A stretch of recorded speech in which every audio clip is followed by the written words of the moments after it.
Hey everybody, thank you for joining us tonight on Realities Breakdown with the Heretic Clerics. Tonight, I'm going to be hosting a show on homeopathy versus naturopathy. Um, don't forget to stick around for the Atheist Spotlight near the end of the show. With myself, the belligerent atheist, is Matt the Apoplectic Atheist. And again, the topic is going to be homeopathy versus naturopathy. So before I get started, I have a foreword.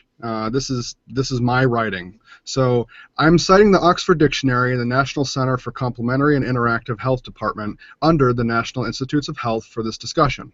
My major intent is to clear up some misconceptions about what people understand or seem to understand about homeopathy and naturopathy. These definitions are the health industry standard and not the opinions of myself. Keep in mind that your local homeopath or naturopath practices might not align their services about this industry standard. I will make a point to state when my opinion is and conclusion come into play to prevent confusion. And I implore Matt to jump in at any point here because this might get a little wordy. So, to get started, Oxford Dictionary defines homeopathy as the treatment of disease by minute doses of natural substances that in a healthy person would produce symptoms of a disease, often contrasted with allopathy. Now, in order for this definition to make sense, I also have to define allopathy from the Oxford Dictionary. So the treatment of disease by conventional means, i.e. with drugs having opposite effects to the symptoms, often contrasted with homeopathy. So allopathy is treating the disease with conventional means that produce similar symptoms as the disease. And then homeopathy is using minute doses of natural substances that in a healthy person would produce the symptoms. So a little bit different and not completely the same, but they're often contrasted with each other. So all homeopathy is doing is trying to bring up the symptoms.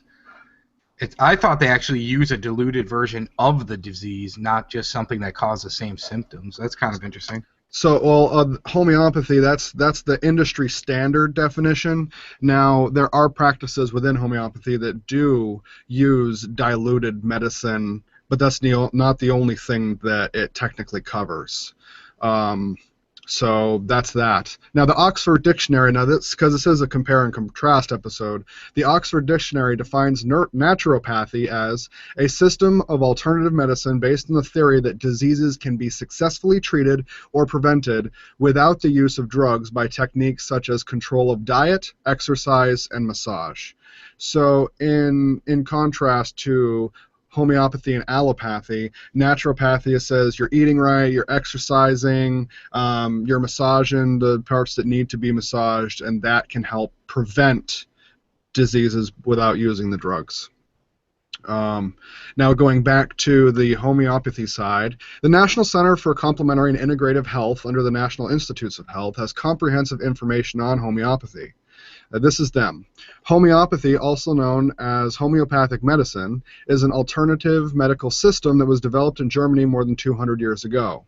So my side note and takeaway that I get away from it is there is a claim, and this is a little bit more information, but there is a claim that Hippocrates may have originated homeopathy around 400 BCE, but this claim has no real support. However, if that were true, it would make homeopaths, under their own claim, hypocrites? Hippocrates, okay, never mind. So, homeopathy is more generally credited as Samuel Hahnemann and first appeared in print in 1807. And then on the other side of the house, for naturopathy, the National Center for Complementary and Integrative Health under the National Institutes of Health had a little less information on naturopathy. So naturopathy, also called naturopathic medicine, is a medical system that has evolved from a combination of traditional practices and healthcare approaches popular in Europe during the 19th century. So you can see around the same time, document-wise, that they came into being, but two totally different things. So I guess the question is, why should I give a shit? Why should I give a shit about homeopathy? Why should I give a shit about naturopathy? And I'm going to tell you. Okay, so the main points, I'm sure Matt's actually going to want to jump in here at some point. There's some main points on homeopathy I'd like to give out.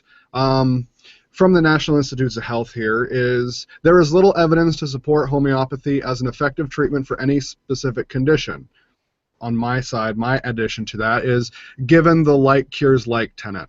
So under homeopathy and allopathy, like cures like is a major tenet of homeopathy. So things that would cause similar symptoms are going to help you ward off diseases that provide similar symptoms. Another one is, Okay, I've chime in here. yeah, As far as like cures like, yeah, it could be twisted to make sense in a way, because a lot of diseases, like when you start throwing up or when you get a like a high fever, it's your body naturally reacting and trying to kick the disease out. You know what I'm saying? yeah. So it's like your body goes into overreaction mode and starts making the body uncomfortable for the disease, right? So if you made it even higher fever and you made yourself throw up even more, then that's gotta help, right? Kind of like bloodletting and stuff, which actually is another one of those old remedies. But the like cures like, and I can see exactly what you're saying. That could also be twisted to, I've heard a similar argument. If homeopathy wasn't like anti-drug, you could say that vaccinations tend to use a like cures like tenet. So under that guise, if you want someone to be resistant against smallpox, then you want to give them a small dose of smallpox that their body can fight and then learn to be immune. The major difference is homeopathy is alternative medicine, and if alternative medicine worked, it would be fucking medicine. Okay, so another key point of homeopathy is, although people sometimes assume that all homeopathic remedies are highly diluted and therefore unlikely to cause harm, some products labeled as homeopathic can contain substantial amounts of active ingredients and therefore could cause side effects and drug interactions. My addition to that is, therefore, for some reason, if you're anti-medicine, you should also be anti-homeopathy. Because like the NIH stated, many homeopathic remedies contain substantial amounts of active ingredients that are supposed to counteract. So I guess my question for that anti-medicine community that practices homeopathy, what's the fucking difference? I mean, the major difference is we're looking at medicine versus anti-medicine, quote unquote. But at the same point, if you're active ingredient like that, some of the active ingredients they use, wherever they come from, they're still active ingredients, and there's substantial amounts of active ingredients inside of those remedies. And then another from NIH is homeopathic remedies are regulated by the US FDA. However, FDA does not evaluate the remedies for safety or effectiveness. So just looking at the remedies under conventional medicine, such as any of like antibiotics, things of that nature, they are regulated as well under FDA and all that good stuff. However, they are evaluated for safety and effectiveness. So would you rather choose a remedy that is evaluated for safety and effectiveness in mass trials, or would you like to elect for a remedy that has not been evaluated for safety and effectiveness? So you have these remedies that have substantial amounts of active ingredients in them that have not been evaluated for safety or effectiveness and have not had to withstand massive clinical trial. So what does that say? To me, that says that these remedies, I know that they haven't been evaluated, but it seems like they're just putting shit out there, and then they're like, yeah, this shit's going to work. Of course it is. Anecdotal evidence states that Jane Doe, she took it and she's fine. But Jane Doe weighs 250 pounds, and then you give the same dosage to John Doe, who is 185 pounds, and you can have extremely different and drastically different results that can actually lead to major further injury or death. Now, that might just be my opinion, but I don't see how that makes any sense. And then my final bullet from NIH is several key concepts of homeopathy are inconsistent with fundamental concepts of chemistry and physics. There are significant challenges in carrying out rigorous clinical research on homeopathic remedies.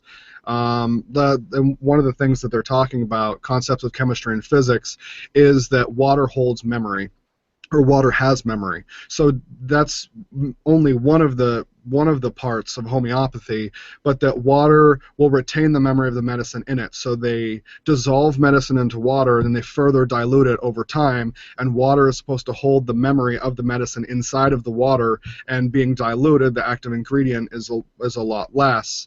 However, the active ingredient physically and biologically has no real effect on anybody.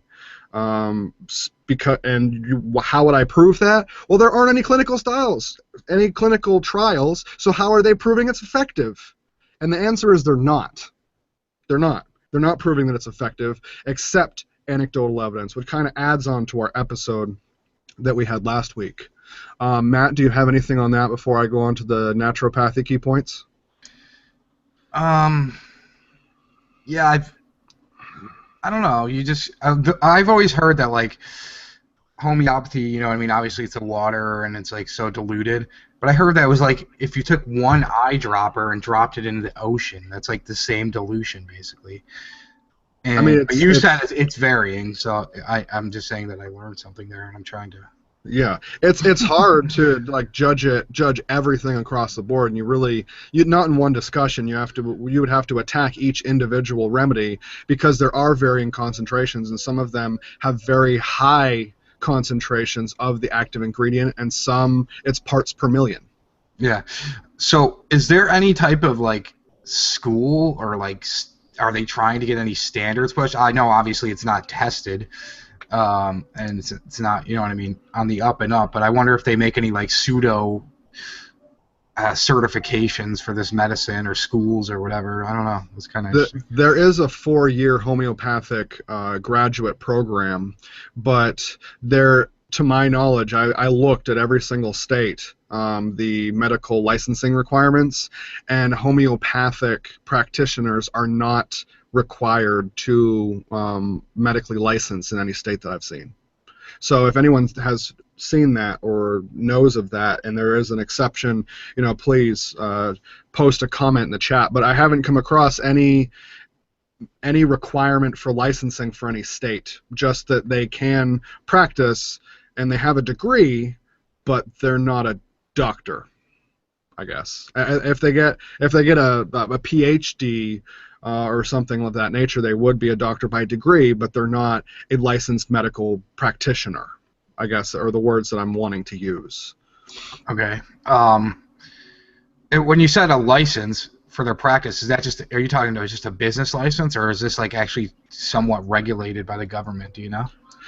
In traditional medicine, or conventional medicine, most states actually require medical practitioners to license through the state, and that's either via exam, kind of like the bar, or they have reciprocation. So some states, I mean, you can just kind of get brought in. If you're licensed under another state and you move, you can just kind of get brought in, but not every state offers that reciprocation, and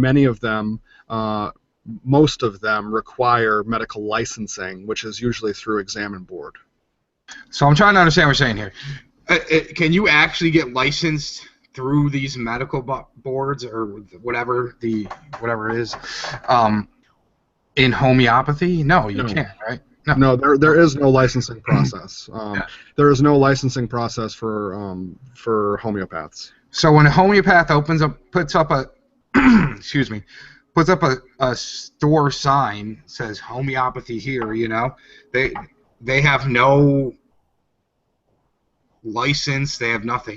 Basically anybody can do it, right? And just call themselves a homeopath or whatever. I mean, technically, and most of them do go through that 4-year graduate program. I haven't met a homeopath that does not have a doctorate level degree, a doctoral degree, but that doesn't make them a licensed medical practitioner. Yeah. Huh. Yeah. Okay, so I saw a homeopathy place the other day. Obviously, they did all the other whatever it is pseudoscience of acupuncture and all this other bull crap. But so you're telling me if I went in there, there's a good chance that they actually have a 4-year degree? Yeah, well, a 4-year graduate degree. So, like a master, some of them are like doctorate in some type of medicine. They would have a doctorate degree, but being a degree or having a doctorate level degree doesn't make you a licensed medical Yeah. practitioner. Okay.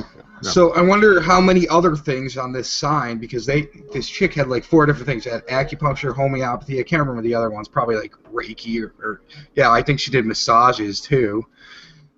I wonder Um, how many. I wonder if she went to college for each one of those. I mean, it would be 16 years of college. I don't know. I mean, It's just I'm sure that they were minors or there was some type of licensing for some of those things. Again, I just looked into the general homeopathy rather than each individual function underneath that, because there are so many. Homeopathy includes so much alternative medicine, then it's kind of hard to sift through all the bullshit to really get down to each individual tenet and facet of homeopathy, if that makes sense. all right. I won't hold you up any longer.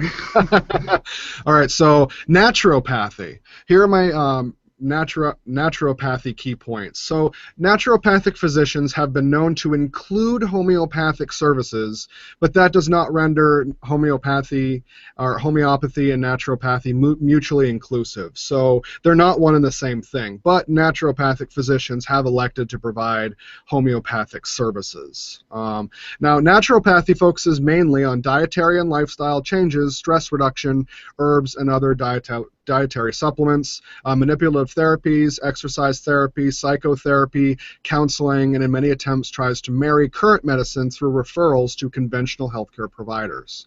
Naturopathy tends to focus on what is generally considered the root of many ailments, such as proper nutrition, fitness, and stress balancing, with an added initial focus on known herbal remedies and herbs that are often used in medicine, but usually ends in conventional medical treatment with lack of progression. Naturopathy is considered holistic due to this approach, but does not negate currently understood medicine, since that is part of the industry-defined scope of naturopathy.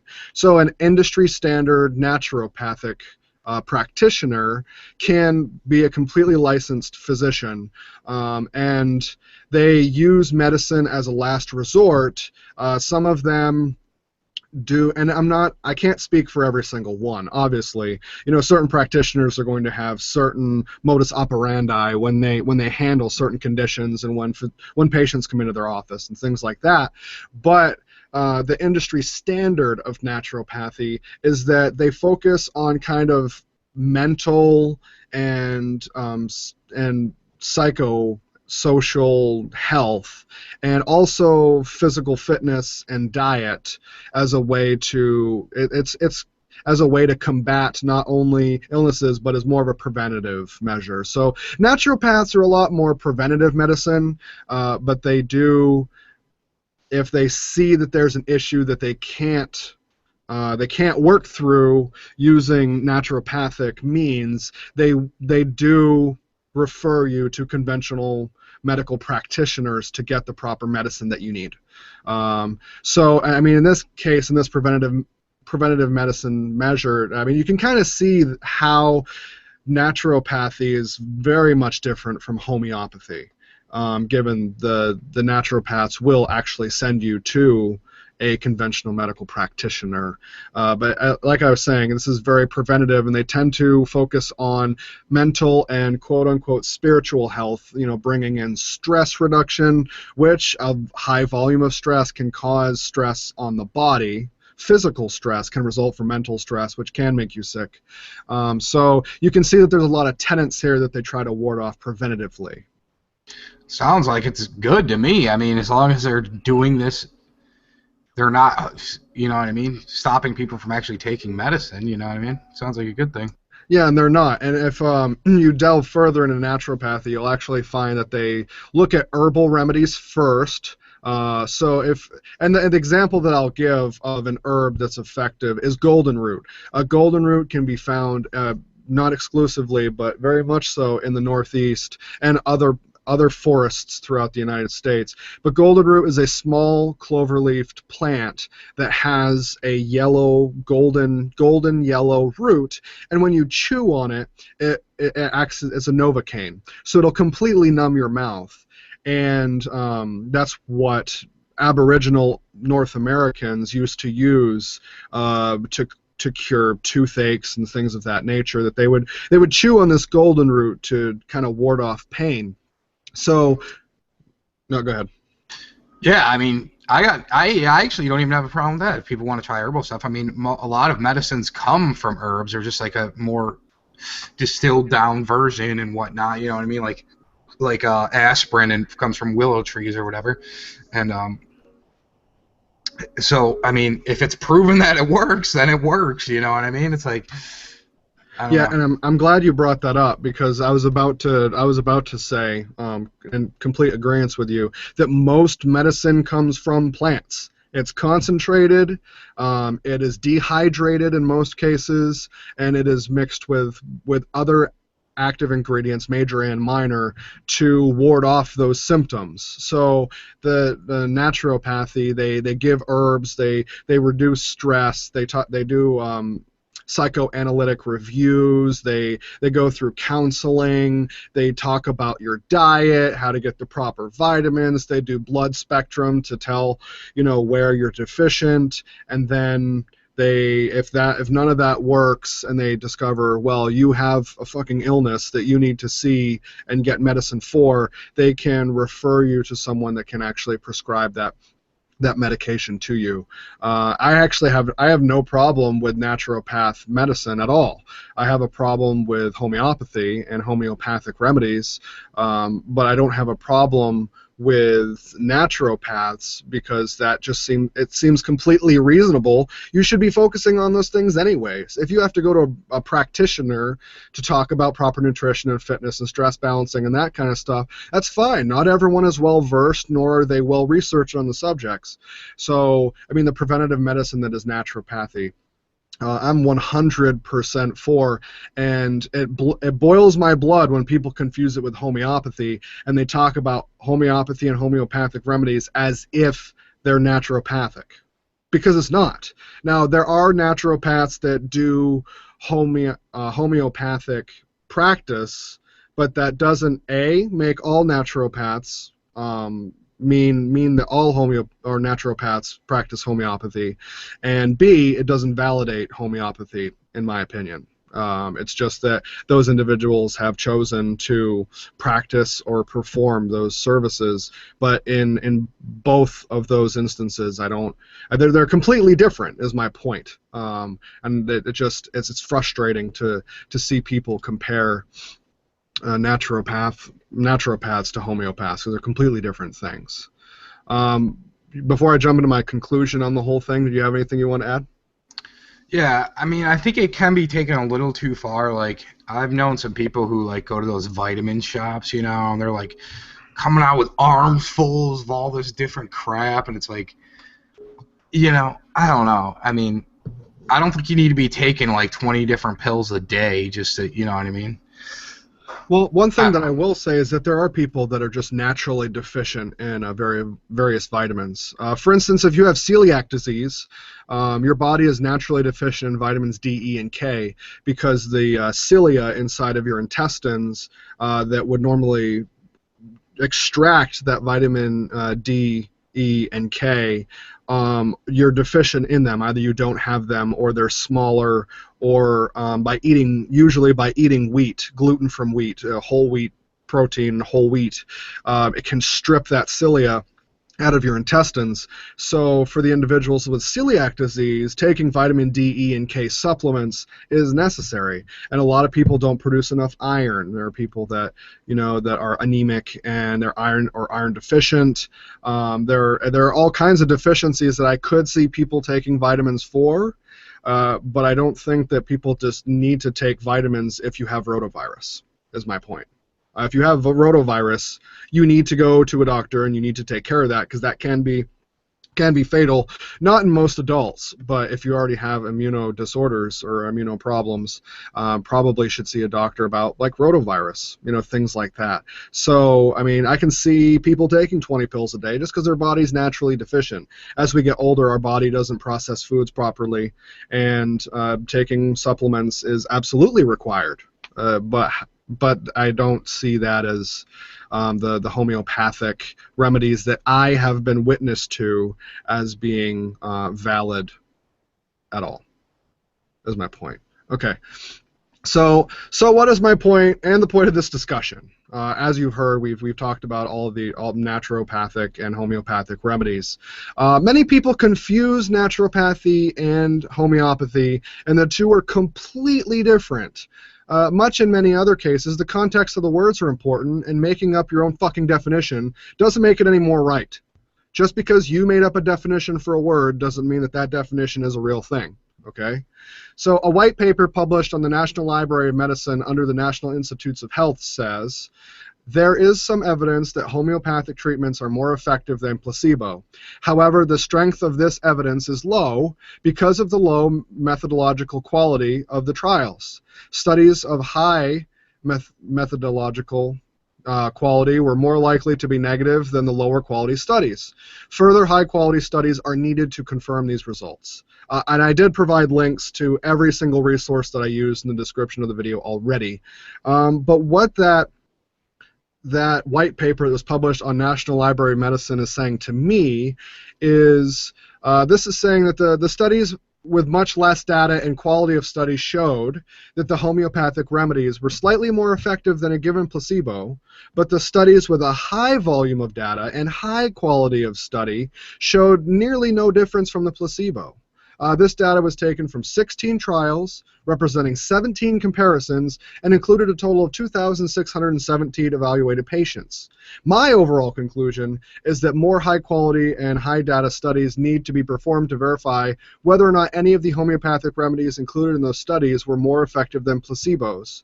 Also, if there were low-quality studies and there was very little information presented, that tells me that they picked the information that validated that the homeopathic remedy being studied was better than a given placebo, and that's not how fucking clinical trials work. You have variables and controls, and you have more controls than variables, and in this given case, apparently there were not very many controls. The variables were corrupted, or the data was not clear enough to provide the National Library of Medicine a clear indication that the homeopathic remedies being studied were more effective than a sugar pill. And then I know the National Institutes of Health are actually going to be doing a study on multiple homeopathic remedies. They have it set for next year and the following year with children, homeopathic remedies in children. They're going to use controls and variables. They're going to have a control group, and they're going to have the homeopathic group of children, and they're going to see if there are any differences. But unfortunately, that data is not present at the time of this show. So I just have to use what I'm given. Matt, did you have anything before we go on to our current event? Yeah, I actually heard the other day that there was a study done, I don't know by who, hopefully it was something reputable, but that the placebo effect is actually becoming more effective for some reason. It's working better on people. It's a very current study, I guess. So, kind of interesting. For whatever reason, they're not sure why yet, but so that could be a good thing for homeopathy. Well, I can speculate on why the placebo effect is becoming more and more effective. It's because through vaccination and herd immunity, we've actually reduced most of major diseases down to fucking zero or close to zero. So, I mean, what are they giving the placebo effect for? A cold? I mean, the symptoms of a cold and many of those other things are the body fighting out a minor virus or a minor infection. So with you thinking that you're fine and using that placebo effect and saying that this sugar pill is helping me, there is actually a possibility that you might not produce mucus because your brain has convinced your body that you're doing better. Because that is a body's reaction to that minor illness. The power of the human mind is amazing, but for instances like yellow fever or polio, it's not really going to help. That's my speculation on why that study could have had any validity, because probably the illnesses that were being combated with the placebos were very, very minor, and the only symptoms that were presented were not like an infection, more so than it was just the body's natural processes that were being inhibited by brain function. Yeah, I don't know about it enough, but it's definitely a theory.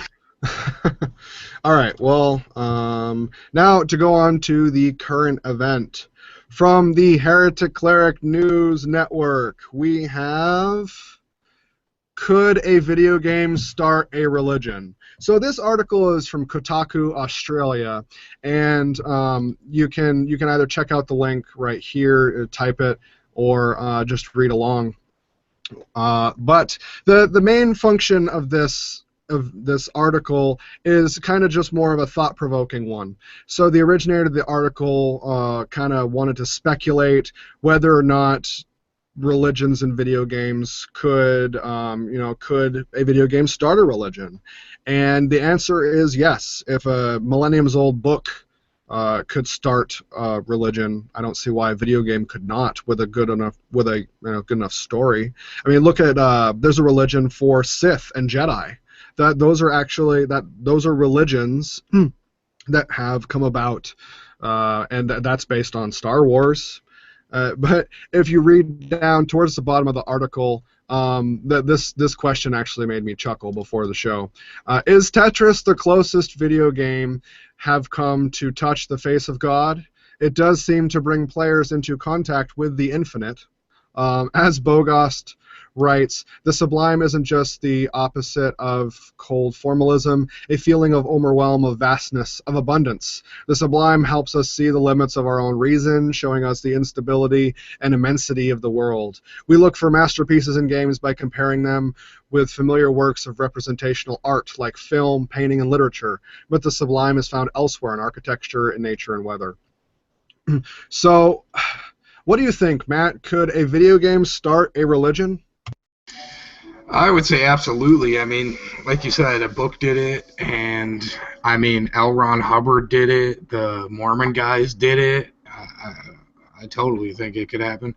I find this topic interesting if you reverse it and realize that a lot of our video game characters are actually from mythology, and they were religions, like Thor, or you know what I mean. A lot of our games are based on mythology. I don't know, God of War, whatever. Like almost all of it. Like dragons are from mythology. Everything's from mythology. So I mean, it like kind of goes both ways. You know what I mean? Mythology can inspire games, and I believe a video game could cause a religion. Definitely. I mean, I felt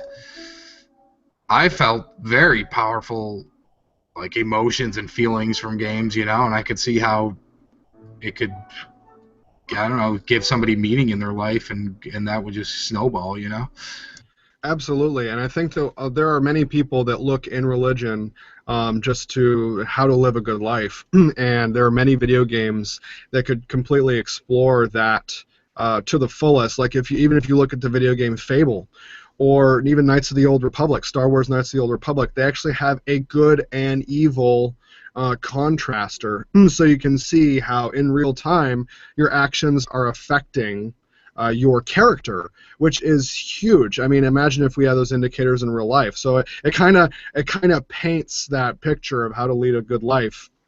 And one thing I wanted to bring up real quick is that I go to Penny Arcade Expo every year. I go to one of the Penny Arcade Expos, and there's this group called Game Church, and they hand out, they have a booth, they have their own booth. The church actually pays for them to go, and the church pays for the booth that they have there.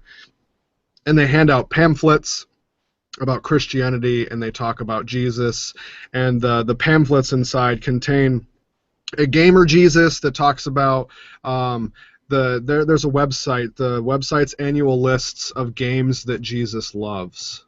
It's actually in that article also.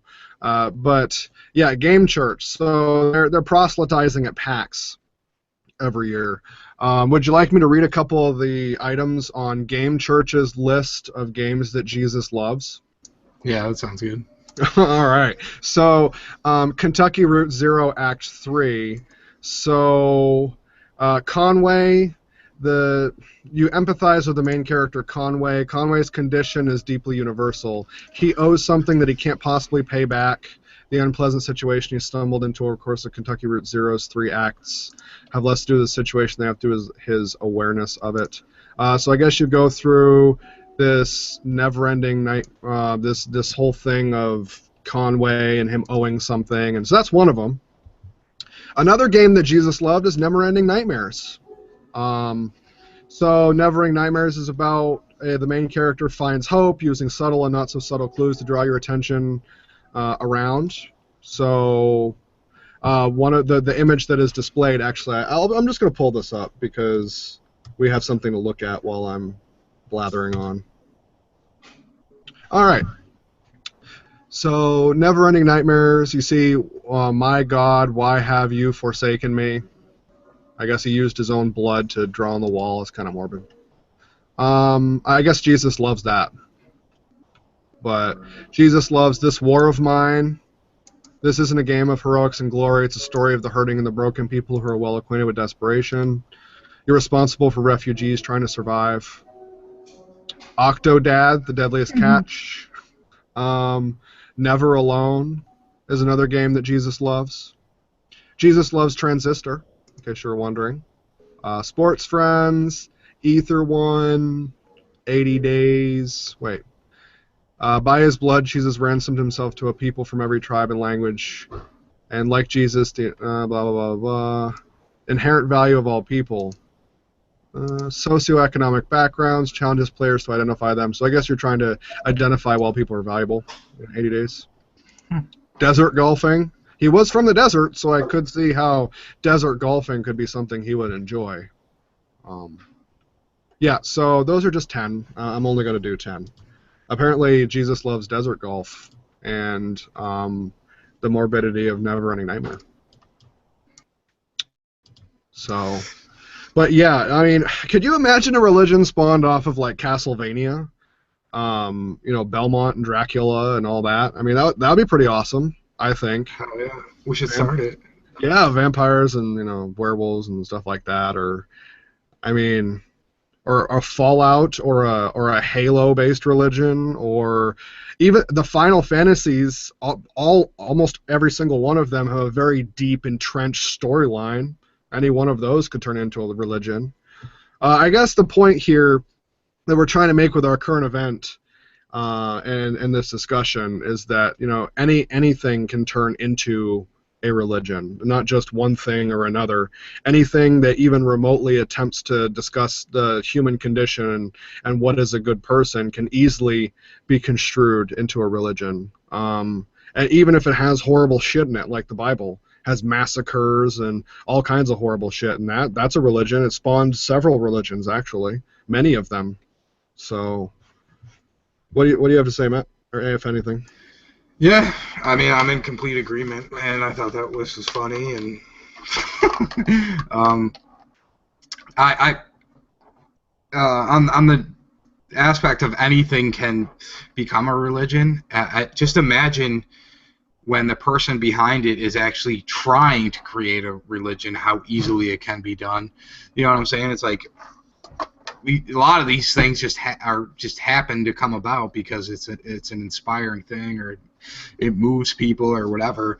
But like when people are actually actively trying to create a religion, I think it's like, I don't know, it's like doable, like I would go back to the spirit science episode to as an example of something like that. It's kind of worrisome. Yeah, it's completely worrisome. I agree with you. Just the idea of some of the things that could easily become a religion. Like if you take this beyond video games and beyond books, and you look at general media, just look at The Purge. I mean, imagine if that started a cult, like a very large received cult that one day a year went out and just murdered and did whatever they wanted. That's fucking horrifying to me. Look, V for Vendetta started anonymous. Well, I don't know if they started it, but you know what I'm Well, saying. yeah, they had the mask, I think, is the thing that you're talking about. So, you want to move on to our weekly absurdity? Yeah. All right, go ahead. I don't know if you saw, I shared the link with you. I don't know if you want to show it, but so I'm trying to find absurdities. Oh, as in case you guys don't know, this is our kind of new hunk that we're doing. Instead of spinning the wheel, I'm just picking a absurdity from the skepticsannotatedbible.com, just because it's all kind of laid out for me. It's a little bit easier, and they're kind of good. So this week I try to pick one that fit the theme, and it is based. I just did a search for a medical or medicine, and medical came up. So in reference to health and healing, there is Psalms 103. 3. Apparently, this is a Psalm of David where he's basically saying how great God is. I guess, I don't know, are all Psalms like that? I'm not really sure. But anyways, it seems like it's something the Psalm would be.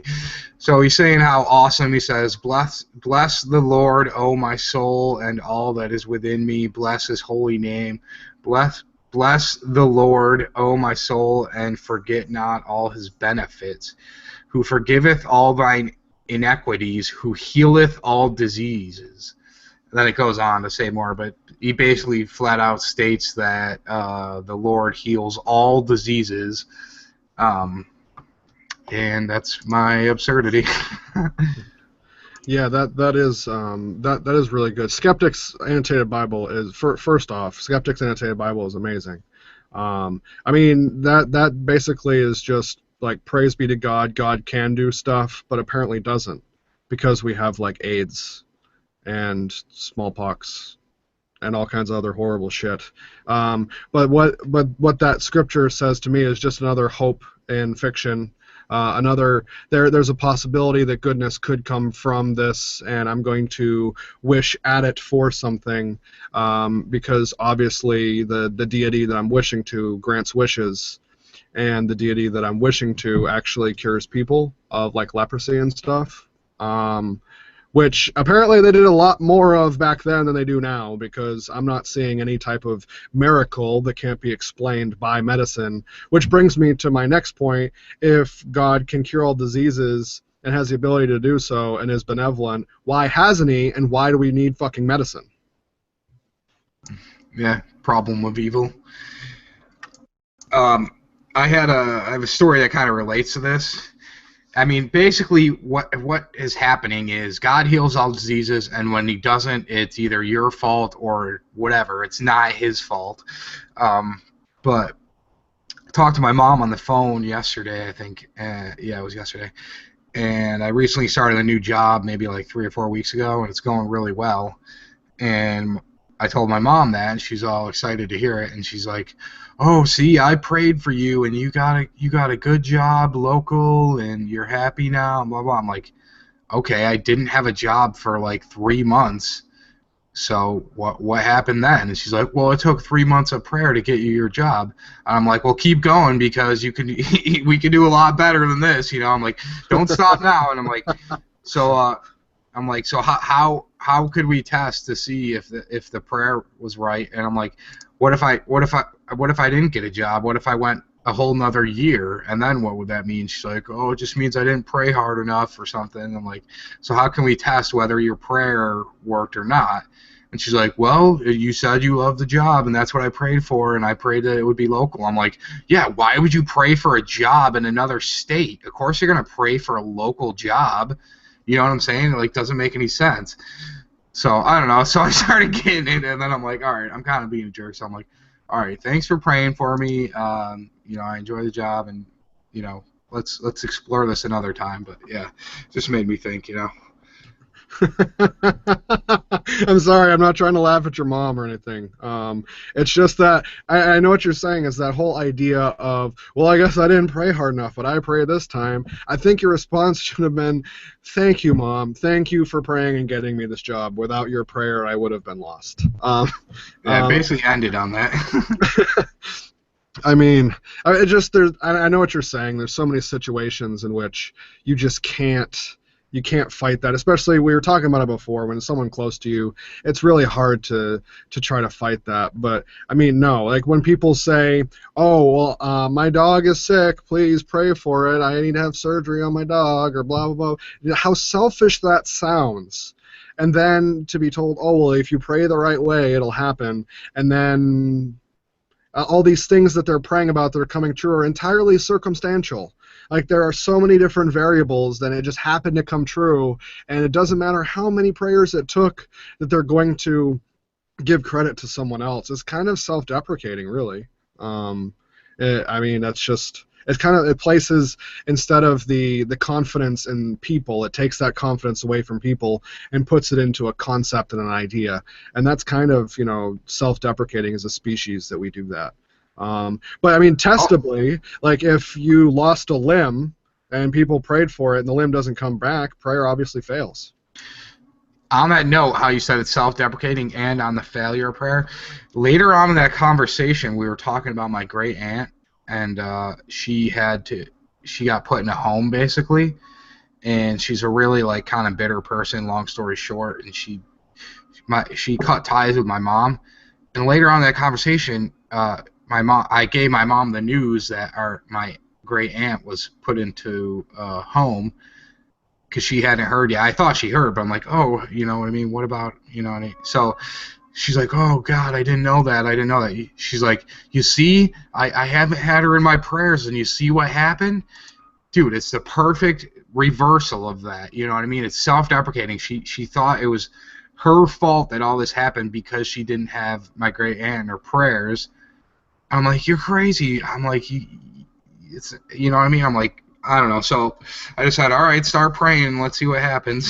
So, Yeah, and it's not only self-deprecating, that's narcissism, to think that your own like your prayer is the is what is going to turn the tide. Like it because you specifically were not praying is why something happened or did not happen. That's kind of narcissistic, oh, really. I completely agree. I mean, I think that is a lot of the problem with everything in our society right now is people think they are the center of it.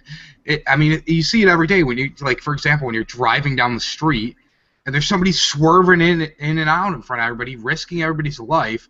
They don't see the cars around them as other people. They see them as objects in their way. You know what I mean? There's like it's just like pervasive in all aspects. You know, it drives me up a wall. Agreed. Agreed. Oh, good points. So, are you ready to move on to the atheist spotlight? Yeah. All right. So, our spotlight is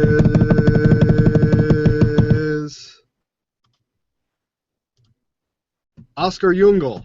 Oscar Jungel is a YouTuber that that attacks not necessarily the supernatural, or there is discussion of the possibility of supernatural and like hyper abnormal events, but he talks about mainly and debunks mainly the tools that are used. Ghost photography, CCTV, EVP receivers. He talks about all the tools that ghost hunters and other people that claim to ghost hunt use, and debunks them as scientifically using physics, all chemistry, everything, as to why they would or would not work. And there are some skits thrown in there. He's kind of funny.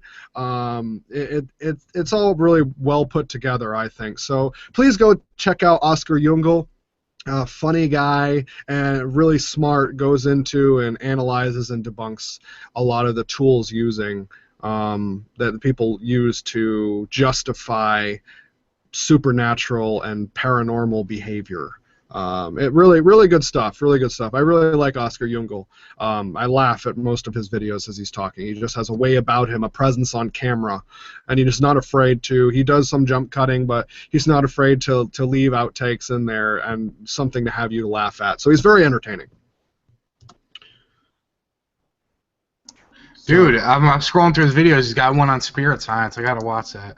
Yeah, go ahead. I implore everyone to go check him out. Really funny guy. Really well put together ideas too. He spends his time. He actually builds a lot of the devices himself, so he'll look for official plans on it, build it himself from start to finish. Circuit boards, transistors, resistors, LEDs, the whole works.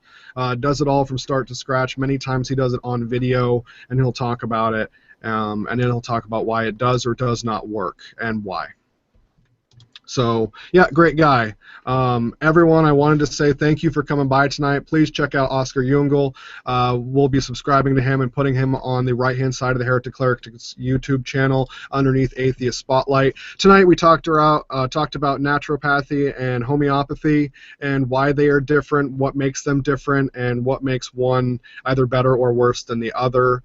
I want to say thank you for stopping by, and from the Heretic Clerics, I want to say deuces.